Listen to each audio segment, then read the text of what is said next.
ICP থেকে normally গাড়িগুলি আসে। এখানে আমাদের সীমান্তের যে প্যাটার্ন হচ্ছে গিয়ে নর্মালি ওপাশ থেকে জিনিস এসে ডাম্প হয়।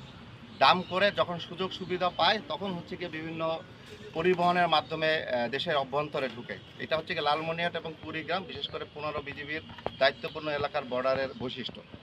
তো আমরা যখনই ডাম্প হয় রহিম গোয়েন্দা তথ্যের উপর ভিত্তি করে লালমনিরহাট ব্যাটালিয়ন 15 বিজিবির একটি দল গতকাল সীমান্তবর্তী এলাকায় একটি সুনির্দিষ্ট তথ্য আমরা পেয়েছিলাম। আমরা একটি বিশেষ অপারেশন পরিচালনা করি এবং একটি বড় চালান আটক করতে সক্ষম হই। উক্ত অপারেশনে উল্লেখযোগ্য পরিমাণ ভারতীয় স্বর্ণ, কাতান এবং সিল্কের শাড়িসহ বিভিন্ন প্রকার মালামাল আমরা জব্দ করতে সক্ষম হই, যার আনুমানিক বাজার মূল্য প্রায় 24 থেকে 25 লক্ষ টাকা।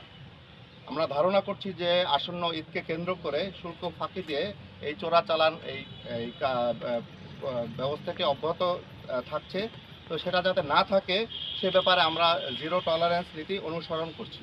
আমি স্পষ্টভাবে বলতে চাচ্ছি, সীমান্ত সুরক্ষা, চোরাচালান দমন, মানব পাচার প্রতিরোধে বিজিবি সবসময় আপোষহীন। চোরাচালান মুক্ত বাংলাদেশ গড়ার লক্ষ্যে আমরা সর্বদা সতর্ক এবং দৃঢ় প্রতিজ্ঞাবদ্ধ।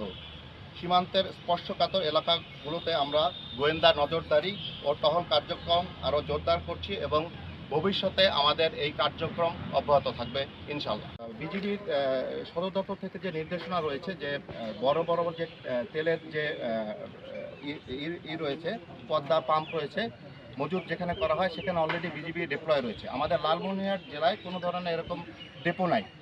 বাট আমরা সীমান্ত এলাকায় আমাদের যে ভিজিলেন্স টিমের গতকালকের যে কনফারেন্স হয়েছে এবং আমাদের যে বিজিবি হেডকোয়ার্টারের নির্দেশনা রয়েছে, অবৈধভাবে যাতে কেউ মজুদ না করতে পারে, পাচার যাতে না হয় সে ব্যাপারে আমরা আমাদের টহল কার্যক্রম বিউপিগুলি জারি রাখছি। আমরা এলাকায় খোঁজ নিচ্ছি, তারপরে হচ্ছে গিয়ে সীমান্তে টহলে দেখছি যে কোনোভাবে যে তেল বা ডিজেল পাচার হচ্ছে কিনা। বিজিবি অপারেশন, র্যাবের অপারেশন এবং পুলিশের অপারেশনের ভিতরে কৌশলগত পার্থক্য রয়েছে। র্যাবের অপারেশনটা হয় দেশের অভ্যন্তরে, যেখানে মাদক ডাম্প করে রাখা হয় এবং এটার সাথে মাদক পাচারকারীরা। আর বিজিবির অপারেশন হচ্ছে গিয়ে সীমান্তের যেটা মুহূর্তে মাদকটা ক্রস করে, সুনির্দিষ্ট কোনো মাদক ব্যক্তি তারা কিন্তু ওটার সাথে জড়িত থাকে না। তারা হচ্ছে গিয়ে দূরে থাকে, তারা লাইনম্যানের মাধ্যমে বেসিক্যালি জিনিসটা ক্রস করে এবং আমাদের কাজ থাকে হচ্ছে গিয়ে এই ক্রসিংয়ের সময় মাদকটা উদ্ধার করা।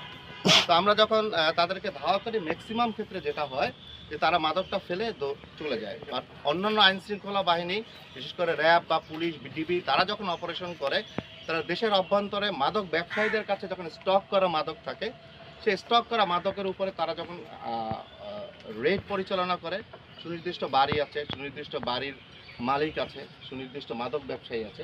আমাদের অপারেশনের মূলত এই কারণে দেখা যায় যে বিজিবি অনেক রিকভারি করছে, বা সেই তুলনায় আসামি পাওয়া যাচ্ছে না।